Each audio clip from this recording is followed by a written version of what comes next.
ብቸኝነት ሶስት አይነት አለ። ብቸኝነት በሶስት ተከፋፍያለሽ። ብቸኝነት ይሰማሻል። ሰው መሃል ሆነሽ በሰው ተከብሽ ብቸኝነት ይሰማሻል። የመጀመሪያው ብቸኝነት ሶሊቲዩድ የሚባለው ነው። ቮለንተሪ ሶሊቲዩድ ነው። ሆን ብለሽ የምታረጊው አስበሽበት የምታረጊው ብቻዬን ጊዜ ማሳለፍ ፈልጋለሁ ብለሽ የምታረጊው ይሄ ሶሊቲዩድ። አሁን ትልቅ ችግር ነው ብለናል፣ ግን ጥሩ የሆነ ብቸኝነት ደግሞ አለ። የሚገርምሽ ብቸኛ ምን ሆነው እኔ ሳይ ብዙ ጊዜ ሰው ክላስ የሚባለው ነገር ክላስ በኔ ክላስ መደብ በቃ ልክ እንደኔ የሆነ ሰዎች ይላሉ። በቃ ሀብታሞች ከሆኑ ከሀብታሞች ጋር፣ ምሁራን ከሆኑ ከምሁራን ጋር፣ ዝነኞች ከሆኑ ከዝነኞች ጋር የመዋል ነገር እሱ ነገር ብቸኝነትን ያባብሳል እንጂ የሚወዱን ስለኛ ግድ የሚላቸው ሰዎች አሉ። ከቢሮ ስወጣ ትንሽ አደገኛ የሚመስሉ 2-3 ወጣቶች ጠብደል የሆኑ እንትን ያሉ ይመጣሉ። ወደ መኪና ልመጣ ስል ይመጣሉ ወደኔ። ብትታመሚ የምትደውይለት ሰው የለሽም። ይሄ አለውነስ ነው። በጣም ባይተዋርነት፣ ከሰው መለየት፣ የሰው ረሃብ፣ የሰው ጥማት። የምትመኪበት ባለስልጣን የለም፣ የምትመኪበት ባለሀብት የለም። አሉልኝ የምትያቸው ጓደኞች የሉ። አንዲት ሴት አሜሪካን ሀገር ነው የምትኖረው እና ትታመማለች። አመማት፣ ድንገተኛ ህመም አመማት። ከዛ ወዳጆቼ ለምትላቸው 2-3 ሰዎች ለመደወል ሞከረች። ስልክ አላነሱላትም። ከዛ ያደረገችው ምንድነው ለአምቡላንስ እንዲመጣላት ደወለች። 911 ደወለች። 911 ስትደውይ ይመጣሉ፣ ፖሊስም አምቡላንስም ይመጣል። ያንን አደረገች። አምቡላንስ መጣ፣ ወሰዳት። የደወለችላቸው ሰዎች መልሰው አልደወሉላትም፣ ስልኳን አልመለሱም። አምቡላንስ ወሰዳት፣ ሆስፒታል ገባች። ሰርጀሪ ያስፈልጋት ነበር። ሰርጀሪውን ተሰራች፣ ሰርጀሪ ሰሩላት። ከዛ እስክታገግም ድረስ መቆየት ነበረባት ሆስፒታል ውስጥ 10 ቀን ቆየች። ማንም አልጠየቃትም፣ ማንም አልፈለጋትም። 10 ቀን ብቻዋን ያው በነርሶቹ አስተማሚነት ነርሶቹ አስተማዋት። ጨርሳ 10 ቀን ማንም አልደወለም፣ ማንም አልመጣም። ከዛ ከሆስፒታል ወጣ በአምቡላንስ እንደገና ቤቷ ደረሷት።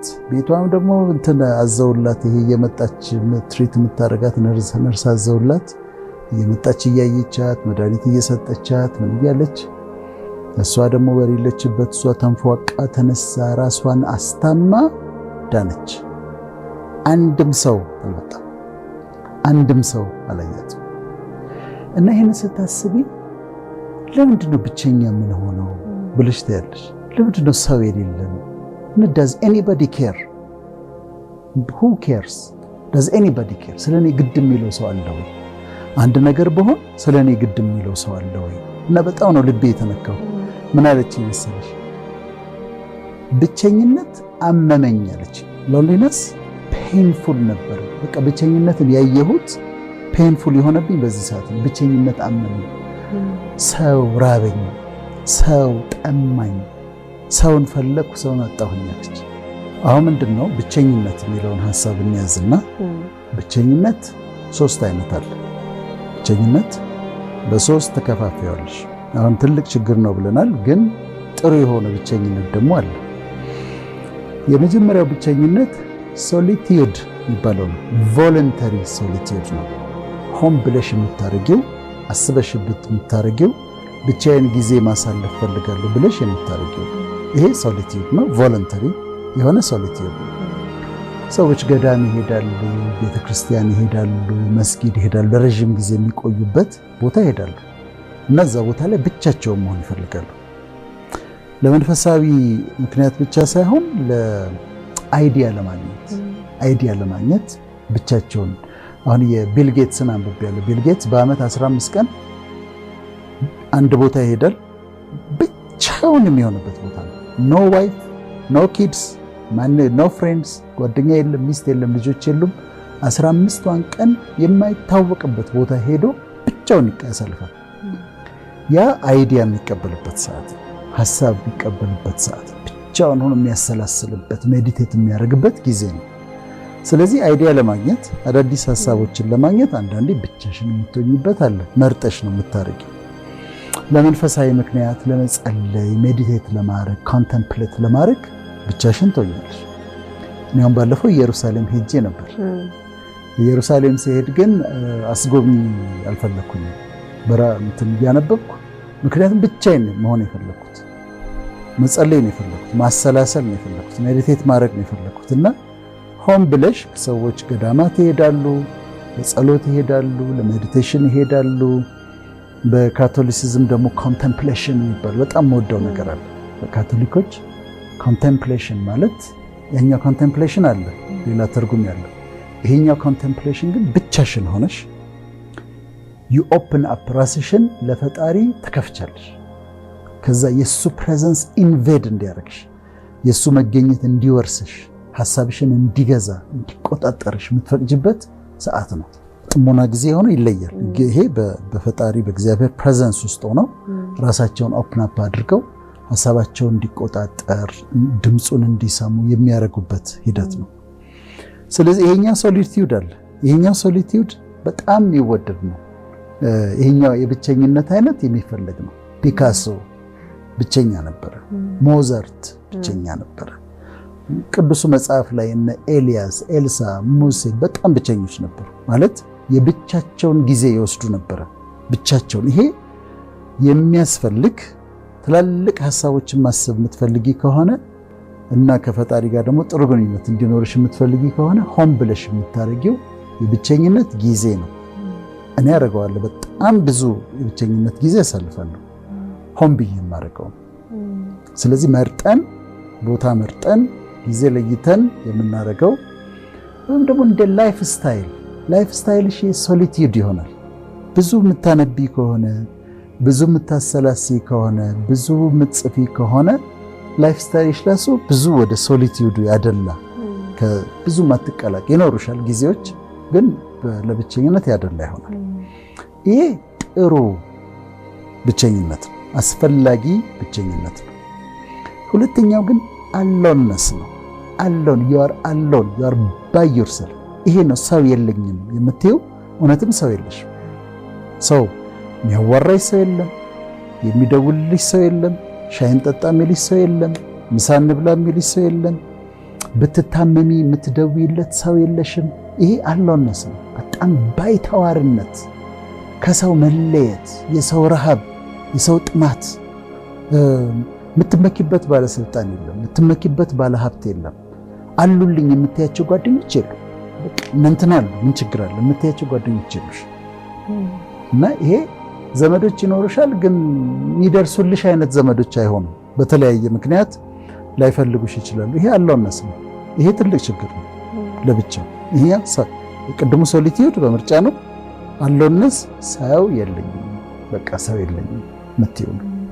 የሚደርስልኝ ሰው የለኝም የምትይው ነው። ሶስተኛው ግን አለ። ሶስተኛው ነው አሁን ኤፒደሚክ የተባለው ሶስተኛው። እሱ ምንድነው? ሎንሊነስ ነው። አሁን ምንድነው? ይሄ ነው ሶሊቲዩድ አየን፣ አሎንነስ አየን። ይሄኛው ሎንሊነስ ነው። ሎንሊነስ ፊሊንግ ነው፣ ስሜት ነው። ኢትስ ዩር ፊሊንግ። የሰው መኖር አለመኖር አይደለም። ዘመዶች ከበውሽ ሊሆን ይችላል። ዩ ፊል ሎንሊ ፊሊንግ ስለሆነ ባለትዳር ትሆኛለሽ፣ ሰዎች ይኖራሉ። ዩ ፊል ሎንሊ ብቸኛ ነሽ። መስሪያ ቤት ከብዙ ሰዎች መካከል ነው የምትሰሪው፣ ግን ዩ ፊል ሎንሊ ብቸኛ ነሽ። ፊሊንግ ነው፣ ውስጣዊ ስሜት ነው። እና ይሄ ነው አሁን እንደ ህመም እየታየ ያለው የብቸኝነት ስሜት፣ የባይተዋርነት ስሜት፣ የመጠቃት ስሜት፣ ብቻ የመሆን ስሜት ሎንሊነስ ተብሎ ኢፒደሚክ ነው። አሁን ዓለም አቀፍ ችግር ነው እየተባለ ያለው ይሄኛው ስሜት ነው። ብቸኝነት ይሰማሻል። ሰው መሃል ሆነሽ በሰው ተከበሽ ብቸኝነት ይሰማሻል። እና አሁን በቅርቡ አሁን አሜሪካ ውስጥ እንግዲህ ትላልቅ ከጤና ጋር የተያያዙ ትላልቅ ድርጅቶች አሉ። በጣም ትልቁ ድርጅት ሲዲሲ ነው፣ ሴንተር ፎር ዲዚዝ ኮንትሮል ማለት ነው። እና ደግሞ ኤፍዲኤ አለ፣ ፉድ ድራግ ኦቶሪቲ እንደዚህ የሚባል ነው። ሲዲሲ ሎንሊነስ ላይ ሰሩ። ምን አሉ መሰለሽ? ከ3 ሰዎች አንድ ሰው ብቸኝነት ስሜት ይሰማል። ሎንሊነስ ይሰማዋል። ይሄ ፊሊንግ አለ። በዚህ አታክ ይደረጋል። ችግር አለበት። ከ3 ሰው አንዱ በአሜሪካ በሌሎችም ሀገሮች። ከዛ ውጤቱ ምን አለ? ይሄ ሎንሊነስ ስሜት የሚያመጣቸው ችግሮች አሉ ብለው ዘርዝረዋል። ልንገርሽ። አንደኛ ይሄ ሎንሊነስ ፊሊንግ ጭንቀት ያመጣል። ብዙ ጊዜ ጭንቀት፣ አንዛይቲ ኒውሮስ፣ የተለያየ ጭንቀት አይነት ያጠቃቸዋል። ብቸኝነት ስሜት ያላቸው ድብርት፣ ዲፕሬሽን ያመጣል ብቸኝነት። የልብ በሽታ ያው ሳይንስ ነው፣ ሲዲሲ ነው ያወጣው፣ ሴንተር ፎር ዲዚዝ ኮንትሮል የአሜሪካ ነው። በልብ በሽታ የመጠቃት እድላቸው ትልቅ ነው ብቸኛ የሆኑ ሰዎች፣ ይህም ስሜት የሚሰማቸው። ታይፕ 2 ዲያቤቲስ የሚባለው ታይፕ 2 ዲያቤቲስ ማለት ታይፕ 1 ከህፃንነት ጀምሮ የሚመጣው ስኳር ነው። ታይፕ 2 ደግሞ አዳልት ከሆንሽ በኋላ ትልቅ ከሆንሽ በኋላ የሚመጣ ነው። ታይፕ 2 ዲያቤቲስ በብቸኞች ላይ ይበረታል። ዲሜንሺያ የመርሳት ችግር ከመርሳት ጋር የተያያዘ ህመም፣ እሱም ከብቸኞች ጋር ብቸኝነት በጣም ይጠቁበታል። ከዛ አዲክሽንስ የህመም አይነቶች፣ የሱስ አይነቶች፣ የተለያዩ ሱሶች ከሰው መሃል ካሉት ይልቅ በብቸኝነት ስሜት የሚጠቁት በአዲክሽንስ ይጠቃሉ። ሱሳይዳል ቶትስ ራስን የማጥፋት ስሜት እና ደግሞ ራስን ማጥፋት፣ ይህም ከብቸኝነት ስሜት ጋር ይያዛል። እድሜያቸውን ያጥራል። ይህ ሁሉ ችግር ምንድነው? ጭንቀት፣ ዲፕሬሽን፣ ሃርት ዲዚዝ፣ ዲያቤቲስ፣ ዲሜንሺያ እንደዚህ የብቸኞች ችግር ነው። ብቸኞች ሲባል ግን ያ በምርጫ የተደረገው ሶሊቲዩድ አይደለም። ወይም ሰው የሌለም አለ፣ ግን ፊሊንጉ ብቸኝነት የሚሰማቸው ባይተዋርነት የሚሰማቸው ሰዎች በእነዚህ ይጠቃሉ ተብሎ ሲዲሲ አውጥቷል። ስለዚህ ልንነጋገርበት የሚገባ ነው ማለት ነው። ብቸኛ ምን ሆኖ እኔ ሳይ ብዙ ጊዜ ሰው ክላስ የሚባለው ነገር ክላስ በእኔ መደብ በቃ ልክ እንደኔ የሆነ ሰዎች ይላሉ። በቃ ሀብታሞች ከሆኑ ከሀብታሞች ጋር፣ ምሁራን ከሆኑ ከምሁራን ጋር፣ ዝነኞች ከሆኑ ከዝነኞች ጋር የመዋል ነገር፣ እሱ ነገር ብቸኝነትን ያባብሳል እንጂ የሚወዱን ስለኛ ግድ የሚላቸው ሰዎች አሉ። እኔ አንዴ የተገረምኩበትን ከቢሮ እወጣለሁ።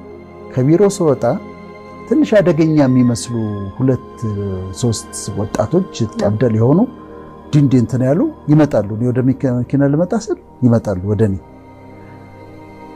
እና እኔም አይቻቸዋለሁ፣ ግን ምንም አደጋ አልታየኝም። ቢሮ አካባቢ ያሉ ወጣቶች ግን አዩአቸው። ከዛ ዴኬን መጡና ክብ ሰሩና ቆሙ። ምንድነው አሏቸው። ወደ እኔ ሲመጡ አመጣጣቸውን አይተዋል። እነዚህ እዛ ቢሮ አካባቢ ያሉ ልጆች ግን መጡ እና ምንድነው አሏቸው። እነዚህ ልጆች እኮ እኔ ሰላም አላቸው ይሆናል።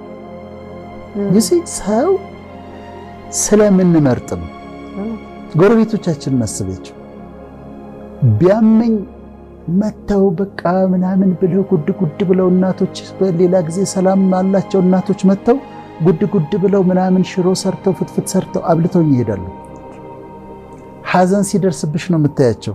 ሰላም ያላልሻቸው እናቶች ጎረቤቶችሽ ነጠላቸውን አዘቅዝቀው መተው ሲያለቅሱ ስታያቸው እነዚህ ሰዎች ያውቁኛል እንዴ ብለሽ እስክትይ ድረስ ሰው ስለምንመርጥ ነው እንጂ ሰው ስለሌለ አይደለም። እና ሰው አለ፣ ግን ምንድነው እዚህ ጋር ፖይንቴ፣ ሰው አንናቅ፣ ሰውን ቫልዩ እናድርግ። ሰው ከገንዘብ ይበልጣል። ሰው ትልቅ ነው። ሰው የከበረ ነው። በችግራችን ጊዜ ነው የምናያቸው ሰዎችን፣ ወደ አንቺ የሚመጡ ሰዎችን አክብረሽ ለተመልካቾቻችን የምንለው ይሄንን ሰውን ቫልዩ አድርግ። ሰው ከገንዘብ ይበልጣል። ሰው ከስልጣን ይበልጣል። ሰው ነው የሚደርስልንና ሰዎችን ቫልዩ ማድረግ አለብን ለማለት ነው።